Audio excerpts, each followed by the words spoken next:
Welcome back to SnowRunner, guys, and today we are actually going to be looking at 5 different trucks that I think were either underused or underappreciated from the base game. Now, we're going to be going over why these trucks may have been a little bit less used than the trucks that they were put up against, but that's not to say that these trucks were bad either, because there were certainly situations and scenarios where these trucks worked, and there were certainly also people that used them, but the trucks I've picked for this video are trucks that either on a greater scale have been less used or have been talked about in kind of the sense that, well, why would I use that truck when I could use this truck over here? But without any further ado, let's go ahead and turn this thing around, drive behind the garage, and see which trucks we're talking about. Now, as we drive back to take a look at these trucks, some of them might be a little bit more obvious than others, and some of them you might think, wait a minute, why is that there? So as we pan the camera around, the first one that we're going to be able to see is the International Transstar Cabover. Then, if we pan the camera a little bit further, we see an 8x8, then we see a Royal, then we see a CLT 9000, and then we also see the only DLC truck in this lineup, which is the Azov Sprinter. Now, we're going to start in the International Transstar, but we're going to move our way down the list, and before, I know that there's going to be somebody, or multiple people out there in the comments that are going to say, no, I use XYZ truck, or I use this one, or I use this one, and that shouldn't be on this list. I get that, but this is also a list of trucks that I have put together based on my own experiences. So, let's go ahead and jump into our first truck and see why, and talk a little bit about why this truck may have been a little bit less used, or at least a little bit less widely used. Now, in my opinion, this is actually one of the most interesting looking trucks in the game. I love cabovers. I always have. I also love the little exhaust flap up there on the top of the stack. I think this truck has a really nice interior. It's a really nice looking interior. Love the old school look of everything. I love the wood grain on the dash, the old school radio. Everything about this truck from a looks perspective looks incredible. I mean, you can even see the top of the shifter right there. Now, where this truck started to fall on its face, though, was in its in-game performance, because unless you had a road, you were kind of out of it. Like, genuinely, you were kind of out of it. So, if we go to, let's say, for example, engines, we fully build the truck, right? Absolutely everything. You could put an off-road gearbox in it, but that's about as far as you would go. You could do a raised suspension, but again, that doesn't really benefit you all that much when you're just digging into the ground endlessly. Now, you were restricted to an off-road tire, not a mud tire. Fortunately, these were a pretty good option, but still they weren't great. You had some spare wheels, you had a tall snorkel, and you have a general variety of kind of, medium-sized semi-truck add-ons. Now, you didn't even have basically anything else to go off-road with. Like, this right here was about the extent of what you could do to this truck in terms of taking it off-road. Now, even if we go into the garage, it doesn't look like there's any option anywhere for us to put an all-wheel drive system in this thing. Now, obviously, this truck has gotten some love from the modding community that have gone in and edited the files to give it things like all-wheel drive and diff lock, but I think it's definitely a truck that I would have loved to see get a little bit more, really just get a little bit more love from the developers right out of the gate, because in terms of looks, it still is, to this day, one of my favorite looking vanilla trucks in the game. And now, we're going to end this test off by driving it directly into the river. The horn wasn't great either. Now, on to our next truck. Now, as we get back into the 1500, we can see right here that there is actually and I misspoke earlier, that's not an 8x8, it's a 10x10.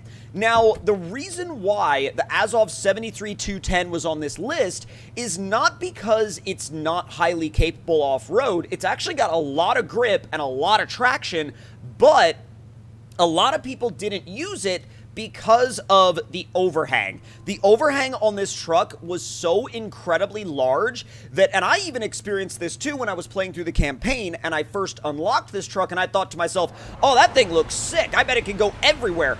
But I ended up being, I learned a lesson really quickly about approach angle with this thing, because you drive this thing off-road in basically any gnarly trail, you realize you have the overhang of basically a city bus, and it's going to run into almost absolutely everything, and it's going to get you stuck. Ironically, this thing can actually get through more terrain driving backwards than it can driving forwards. Now, we're going to do a quick look through its upgrades because it does have some really nice ones, but even then, the upgrades didn't really make this truck a viable option unless you didn't really have to deal with a lot of sharp angles. So, let's see. So, we'll go ahead and throw the top engine in it. We do have a fine-tuned transmission option, which is really, really nice. Suspension-wise, you've got an active option, which I believe was a later addition. It wasn't in the game right from the get-go, but it was added a little bit later on. Now, tires-wise, they did give you mud tires for this truck, which is really, really nice. I'm genuinely glad that this thing had a good, selection of tires. And these? Holy crap! These look gnarly. I don't remember these... but these look insane. What the heck are those tires?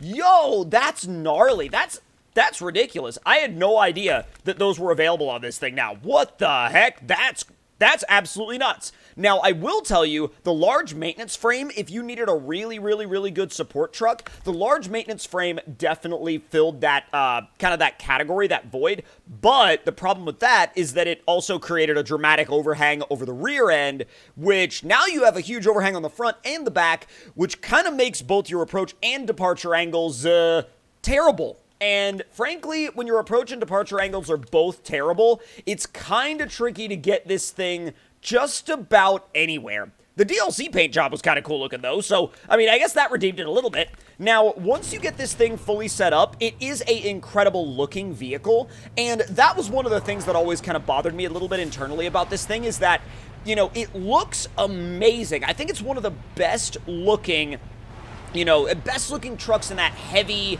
8x8, 10x10 category in the game. But the only thing that, again, kind of, I wouldn't say ruins it, but definitely makes the experience a little bit less fun is, again, that absolutely massive city bus overhang that isn't necessarily a joy or a delight to deal with. Now, let's go ahead and bring this thing over here out of the way. Let's hit the horn one time, because I haven't hit the horn in this thing in a long time. That doesn't sound too bad. It actually sounds pretty realistic in this truck. Now, moving on to our next rig. Now, this is one of my personal favorites, actually. This truck right here, I used the Royal BM17 in the career mode, for my vanilla playthrough. I use this so much. So much. This truck, in my opinion, was one of the best performing trucks that didn't have diff lock. But what I ended up finding out, the more and more I used this truck, is people would say, well, why are you using that? It doesn't have diff lock. Or either people would say, why are you using that? It doesn't have diff lock. Or they would just say, oh yeah, I tried that truck, but it didn't give me the option of diff lock, so I just parked it and never drove it again. And I think if that was the approach you took to this truck, I would encourage you to go back and drive it again, because when you really get this thing into some sketchy situations, yes, obviously it is going to be a little bit limited by the fact that it doesn't have diff lock, but it can go farther than you might think, and the amount of torque and really just loads that this thing can carry really do make up for it, in my opinion. I mean, this thing is a very, very, very capable truck, and when you go into the options list, that's just confirmed over and over again by the options that are available for it. Now, the nice thing about the Royal is that once you put the top engine in it and you start going through the customization options, you actually have a pretty good amount of stuff available. Now, gearbox-wise, in this thing, I usually use the fine-tune. The fine-tune seemed like it made the most sense. It does have a pretty good-sized lift kit as well, so that's really, really convenient, especially in most of the maps. And it makes this truck a truck that you can use kind of as a little bit more multi-purpose than a lot of the other vehicles that we're talking about in this video, because you could do some mild scouting in this thing, as well as a good variety of hauling. So I would say these tires right here, the UOD 2s, are probably the best option for any map that doesn't have ice and snow.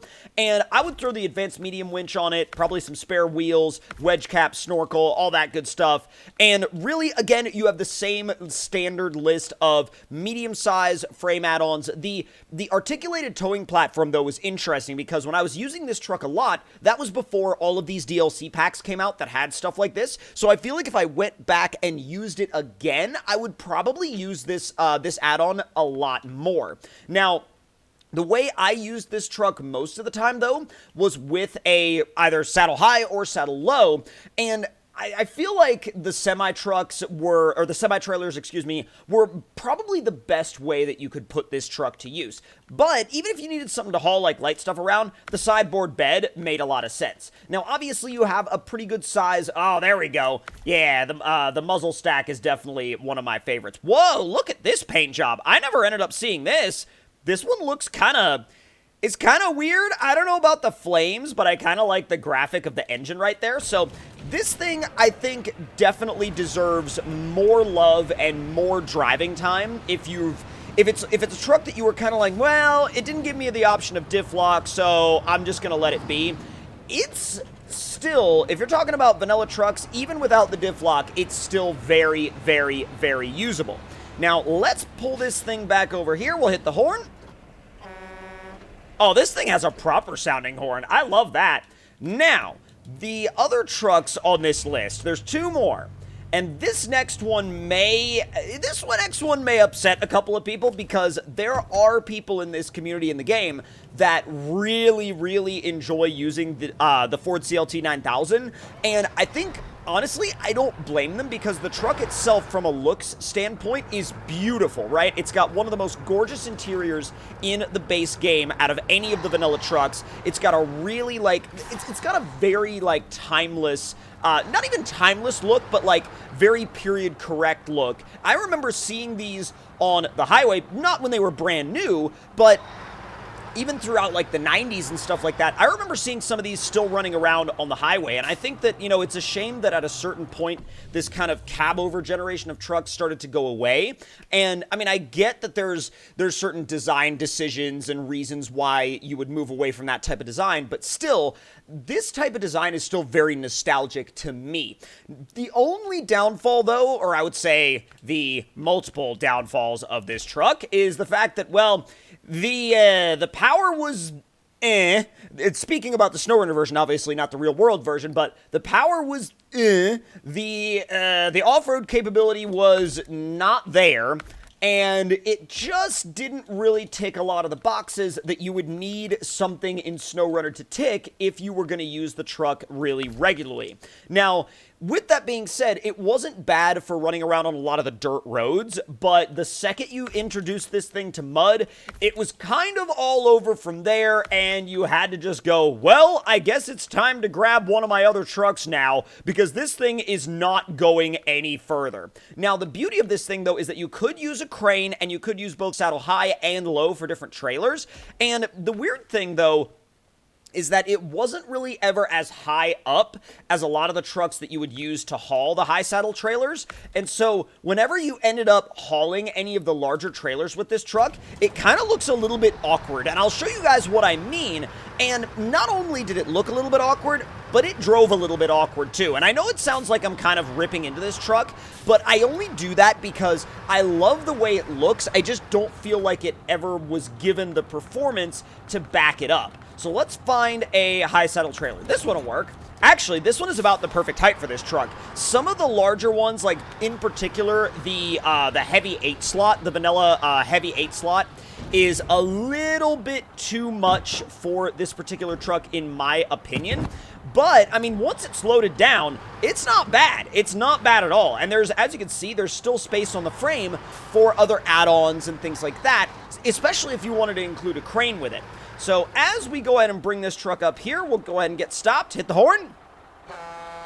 It does have a really nice one, though. Although I think this one shares the horn with the Royal. That's a little bit, that removes it from the experience a little bit. Now, last but not least, this thing, the Azov Sprinter, which was basically one of the most weird trucks that we've ever seen come to the game, and it's also the only DLC truck that I've included on this list. Now, this was released with the Tennessee DLC, and why you would have a truck that basically looks like it was built to do Dakar racing included in a DLC based out of Tennessee, I have no idea.